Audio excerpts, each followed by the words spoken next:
Okay, students, so we're going to talk about our fingerless gloves that we're making. So most of you are at this point, okay, where you've done the ribbing and we start working up the body of the glove. But for those of you who are still working on the ribbing or starting your second glove, here's what we're going to do first. Is you're going to get on your hook, get your yarn on your hook. You are going to chain 10, 2, 3, 4, 5, 6, 7, 8, 9, 10. Okay. You are then going to work in either the back loop right here. Oh, there we go. Or see this little ridge going down there, or go into each ridge bump as you work your way back down the chain. So when we made these fingerless gloves, we started with the ribbing. Now, many items of clothing work this way. There's a lot of hats that work this way. There are, of course, the gloves that we're talking about today.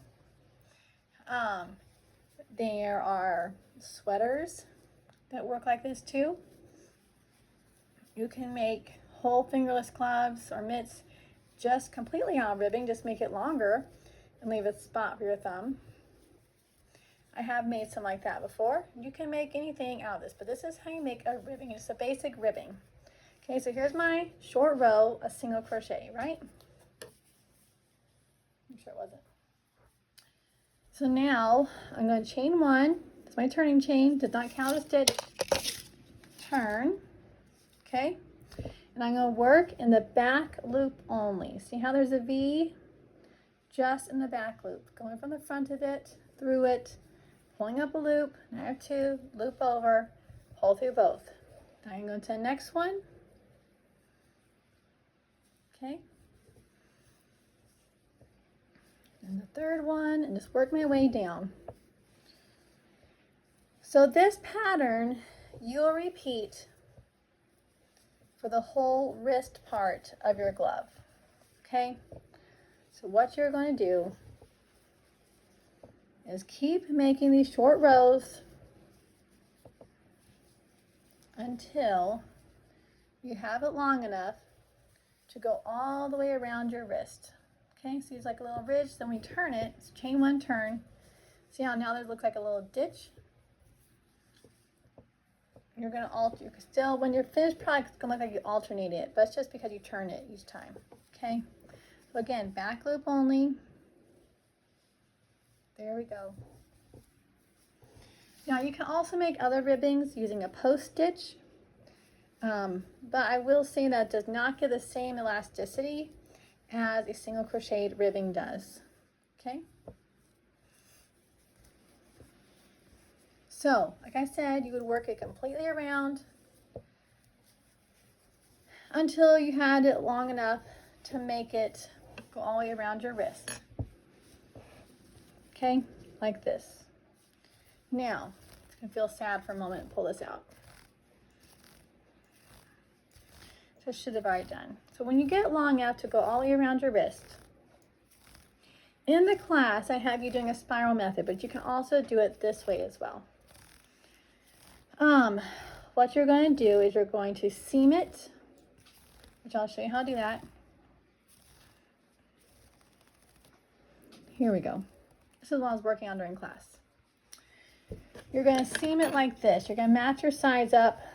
You're still chain 1. But of course, remember, it's got to go all the way around your wrist. You're going to have it fit you first. You're going to line up the 2 sides. It obviously won't be this short. And you're going to join it with a slip stitch seam. So, go into your back loop and to the back loop of the beginning chain. And you're going to pull through both and all the way through the loop on your hook.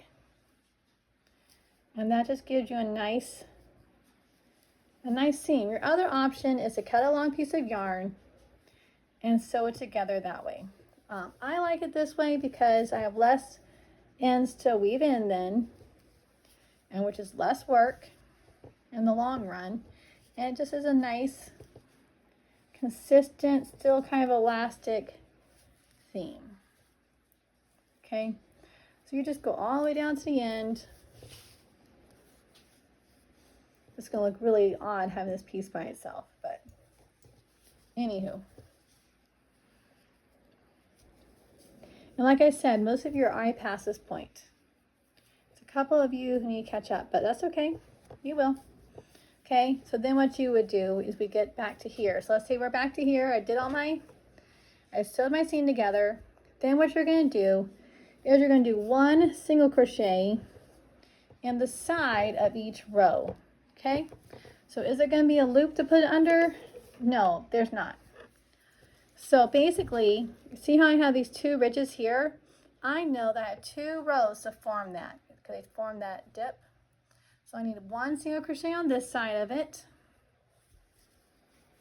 And I need another single crochet on the other side of that ditch. And that way I know there's 1 in each row. Okay, I'm just going to go all the way around. Okay, until I've come all the way around.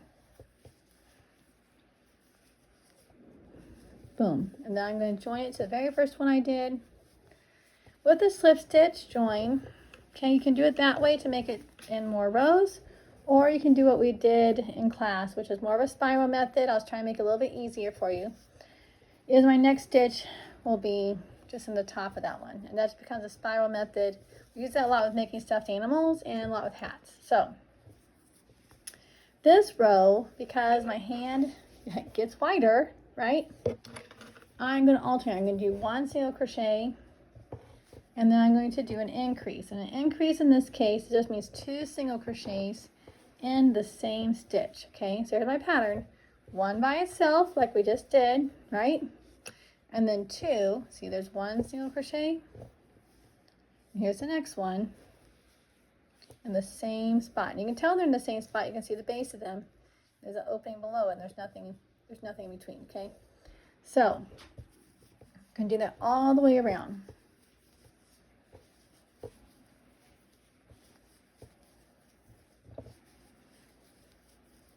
So then what you would do after this, you would do a couple rounds, and if I was supposed to do a double, this one can be a double now, whatever. Just make it work. As long as one of the 2 is an increase, it's really fine.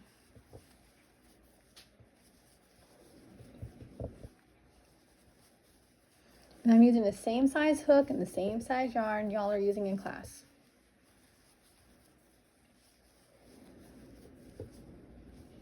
So it's pretty straightforward. If you need to sew this part down on your YouTube to make this part easy to watch, that's fine. But like I said, it's just the same stitch you've been doing. Should be nothing tricky about it. You guys are all past this point, which is great. All done very well. Okay.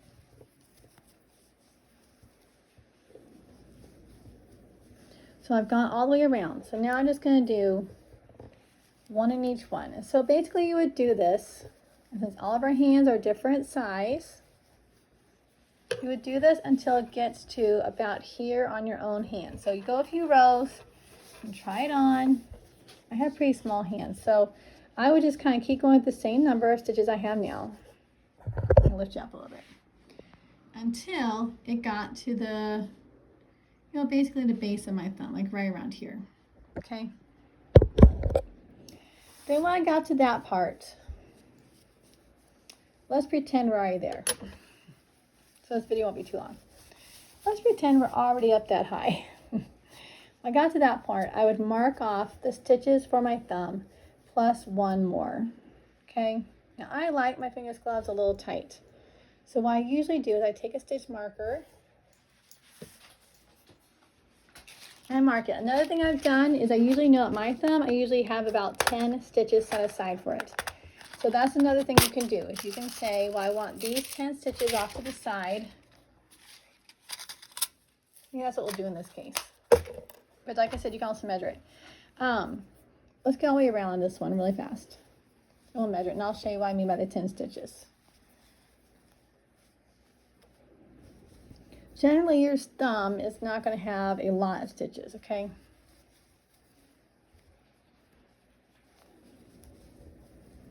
And I do think our next project should involve a shell stitch. I think you guys will love it.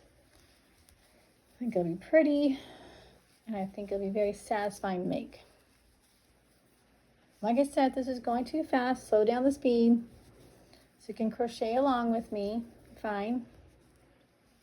We also talked about how people hold the hook in class. The main thing is how if you're holding it, how it's easier for tension. I tend to hold mine like a pencil, I think is how I normally do it. I usually run my yarn kind of through my fingers. I will say it depends on how thick my yarn is. If I am using a lace weight yarn, I do tend to adjust my hook so I'm not holding it as tight. If I'm using a bulky weight yarn, I don't usually have that going through my fingers. All depends on what is going to give you a steady tension. Okay, so here we go. We made all the way around. So if I was high enough up, yours is going to be a lot taller than than this, right? You're going to do like multiple rounds. But let's say I was already up to here, okay? So I would tell myself, well, I know that I need at least 10 stitches. Let's say 9, 10 stitches. These aren't too small for my thumb. So let's start counting here. 1, 2, 3. I'm counting the V's. So 1, 2, 3, 4, 5, 6, 7, 8, 9. And I usually want to go 1 extra, because I just get paranoid that's going to be too tight, or too small.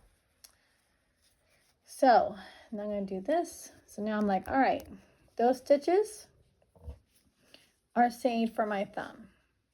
Okay, now let's count how many I have. 1, 2, 3, 4, 5, 6, 8, 9, and I put 10. So I think 3, 6, 9. So I think what I'm going to do is I'm going to go in here. I'm actually going to still go on that one. So this is what it's going to look like though. You're going to start your row. You'll have it marked for your thumb. You can tuck that in there. So you're going to crochet along like you've been crocheting. You know it's already wide enough to fit your thumb through and everything. You're just going to keep doing your single crochet. And because you've marked it already for your thumb, you know, excuse me, that when you get to the stitch marker, that you are going to jump across to the other side. That's what I'm going to mean by that. So come up on my stitch marker, okay? And I'm like, okay, this time I'm going to come here, and then my next stitch, I'm going to turn my fabric. It's going to be on the other side of all this unstitched work, okay? So when you read a pattern and it says leave remaining stitches unworked, and it asks you to keep going, this is what it means. You literally just leave them. Just leave them off to the side. And just let them be free, okay? And so then you would just keep crocheting along this path until it was tall enough to where you want, however tall you want your fingers to be covered, okay? Personally, I like mine to be covered, it's about like here. But I always scrunch it down some, but that's just going to be preference. So, see, that's what it would look like. So you would, except to be taller here, you wouldn't have this weird cuff all the way up on your hand.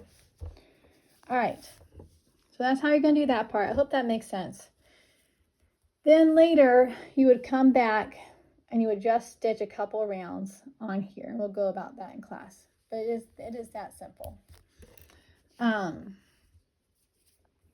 Yeah, so that's what we're doing with our gloves. You can save this video in case you ever want to make a new one. If you are following a pattern, you'd want to do a gauge to make sure you are getting the right size. But since we're making them for ourselves, you can just measure it on your own hand. So don't forget to count how many rows you start out with your ribbing, because that'll be how many rows you start off here with your increases and everything. Everything will be based on that number. And that way your gloves will be the same size when you're done. I'll see you Friday.